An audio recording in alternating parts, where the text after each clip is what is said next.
As Arlington prepares to welcome the world for the FIFA World Cup 2026, public safety remains a top priority.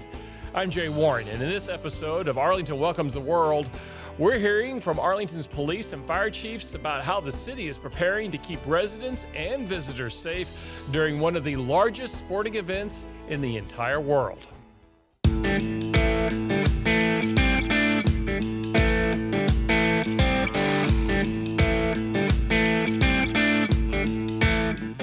Joining us now is Leo Daniels, the Deputy Chief of the Arlington Police Department, to discuss how APD is preparing to keep residents and visitors safe during the FIFA World Cup 2026. And Leo, appreciate you being here today with us. Thank you for having me. I know you've got a lot of other things you could be doing because there's a lot happening as we prepare for the World Cup to come here. But talk to us a little bit about how you all are addressing staffing for this massive event that's coming to Arlington. Well, like everyone, we've been planning for this event for years. And so we started looking at staffing numbers well over 18 months ago and every 6 months since. So we are staffed up. We are ready to go. The good thing is the majority of the people who are working the stadium are working in a part-time capacity, which means they are not full-time on duty with the police department. So we have separate staffs completely. So we have our folks who are going to be ready to work the streets, and then we have a different team who are going to be working the stadium and all of the events. So how is this, because you guys are used to hosting major events, I mean, we have for more than a decade now out in the entertainment district. How does this different, and how do you prepare for it in a different way? Or is it just like every other major event that we have? Well, it is different, and it is not just like every other major event. Now, we've had very high profile, high number events with 70, 80, up to 100,000 people coming to the stadium. This is different just in the people who will be coming. First of all, a lot of the people are going to be new to Texas, new to Cowboy Stadium, but also really the passion that we're talking about, not just your team passion or your city passion. We're talking about your country passion. And so we know that the fans are going to be coming in. We're expecting them to be happy. We're expecting them to be excited. We're not expecting to have a lot of problems, but we are expecting people to it's an unknown. So we have to be prepared for that. Yeah. So if you are a resident who got a ticket to go out to one of the games, what would you expect to see in terms of the police presence if you were out there in the entertainment district? You're going to see a lot of police presence, not just for the safety aspect of it, but because this is a community safe city.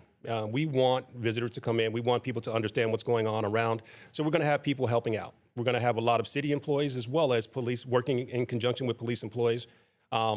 We have several hundred employees for every major event, every major game. So we're going to see that.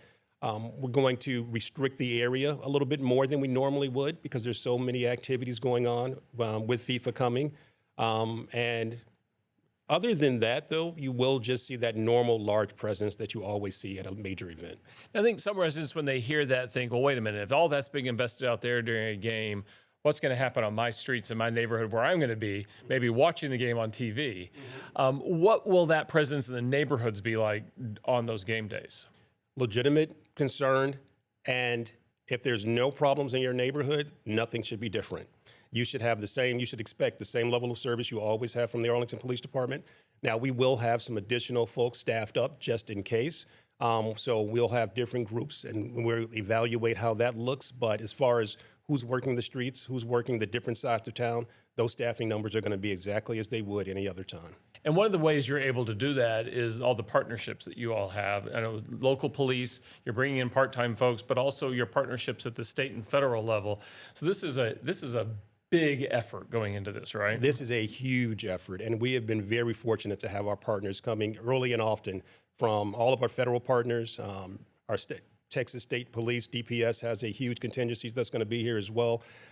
We have over 70 local agencies we have relationships with who in some capacity may be working with us. So we are really excited about that. And again, those partnerships have been established a long time ago. As you mentioned before, we've been doing events out here for well over a decade, and we have a lot of those partnerships in place. And we're leaning on them heavy right now. So policing changes through the years. This is a question I can't imagine I would have asked a decade ago, but let's talk about drones, something you have to consider now, and what restrictions are going to be in place during the games for drones. Well, we understand drones are everywhere. We use them, citizens use them, everyone, they're everywhere. What people need to be aware, though, is this is not a place to use drones during the matches. There will be a flight restriction, a federal flight restriction that's going to be in place 3 hours before, 3 hours after every match. So just leave your drones at home, but there will be those restrictions out there. And if we have to, we will enforce those. But 3 hours before, 3 hours after.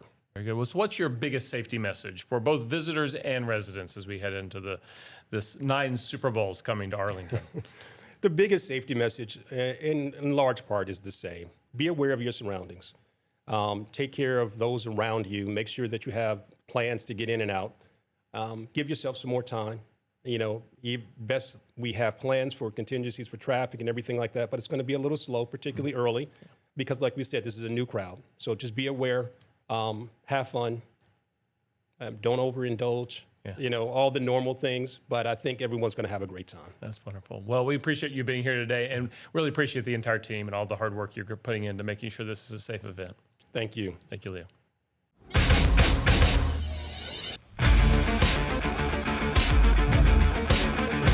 A lot of times when SWAT teams practice, they practice independently. This is the one training that we've had multiple agencies come in, and we get to see each other's tactics, get to work with each other, get to see how other teams operate. So that just furthers our preparation for any big events such as FIFA.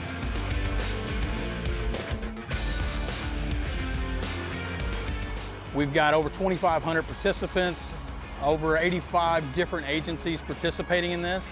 And basically it's a complex coordinated terrorist attack where it's forcing departments like Arlington to utilize and team up with surrounding departments that we don't normally work with.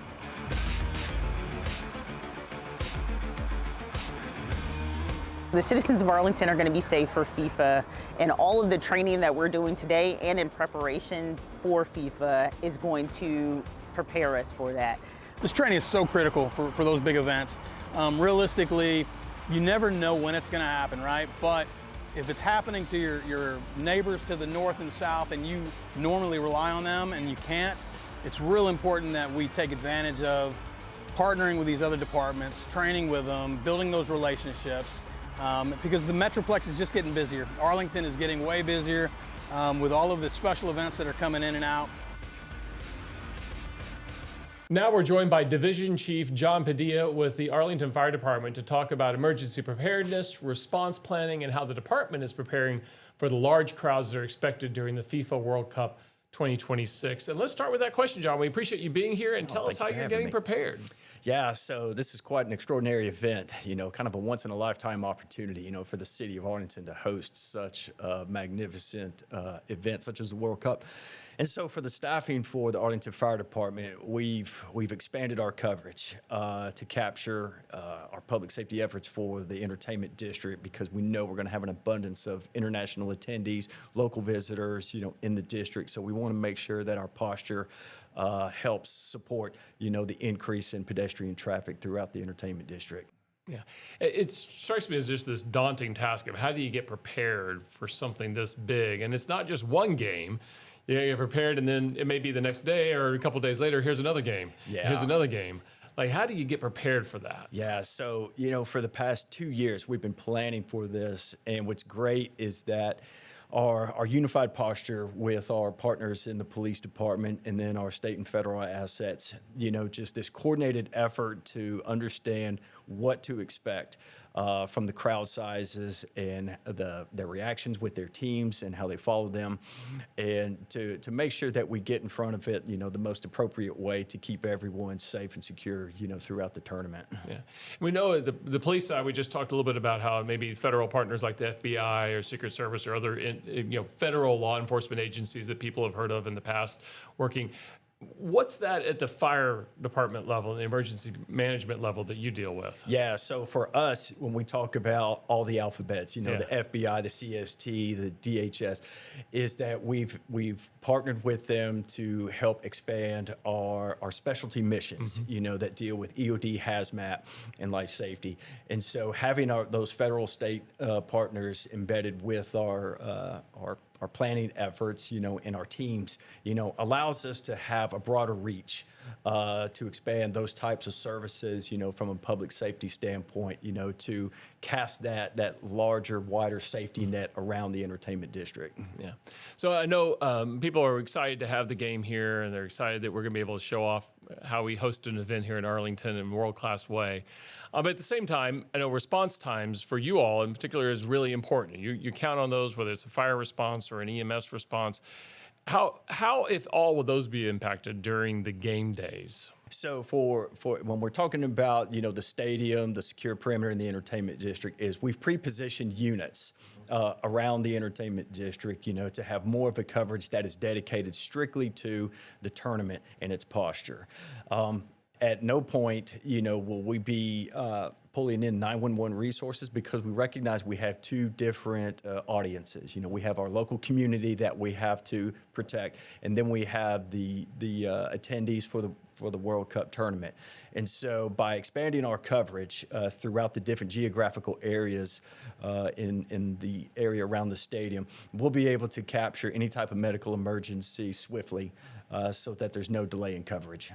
It's an international event. There may be some people visiting here from places that are really hot, hotter than Texas, but some people may be coming here and experiencing heat that they've never experienced before. So what preparations are you putting into place to help folks kind of deal with that Texas heat in the middle of the summer? Yeah, so obviously it starts with messaging, and we want our people to appropriately hydrate and all that stuff. But as far as like the heat mitigation strategy, is we have resources that are pre-positioned throughout the entertainment district, so that as people like travel north, south, east, west to their destinations locally, that we have areas that will provide cooling areas, heat mitigation strategies, teams stationed throughout the entertainment district to help, offer up solutions, proper hydration solutions, to just ease some of that stress from the heat. So let's dive a little bit deeper on that one issue of kind of the hydration. You're going to have support stations out in the area but that's really for people in need, right? Yes. So as we see the pedestrian traffic flow coming and going throughout the entertainment district, is these support units are designed for emergency care. So, if someone is in need and they need further evaluation, then it's a secure area that we can bring them into, and our response teams can kind of further evaluate the patient, and if they need transport, then we can transport out of those support units, or we can treat and release depending on the condition of the patient. You mentioned message there. That's a very specific one on heat, and we want people to be careful there. But what's your overall kind of final safety message that you would provide to visitors in particular? Want people to stay hydrated and don't wait until the day of the event. It's like you should be preloading those hydration supplements well in advance. Dress appropriately, follow the messaging that is being pushed out through the FIFA World Cup app and through City of Arlington messaging resources, and to expect crowds, expect wait times, because there's going to be quite a large amount of people that we know, and so maneuvering around, on foot, is going to expand a little bit of energy. So it's like if you're well prepared in advance, then it should eliminate some of the heat issues. Yeah, and keep in mind, a lot of those wait times are going to be outside, not inside. Yes, Yeah. yes. Those, once for those ticketed guests, obviously when they get into the stadium, they'll have the enjoyment of the air-conditioned climate. But for those outside, we've made sure to prep our resources, to take care of those needs too. Very good. Well, we appreciate all of your hard work and the entire team's hard work. So please tell them thank you for us, and good luck as we head into the World Cup. Absolutely. Thank you for having me. All right. Well, thanks, Chief. We appreciate that. And remember, for the latest updates, information, and what to expect during the World Cup, you can visit arlingtontx.gov/World Cup. Thanks for tuning in, and we'll see you next time.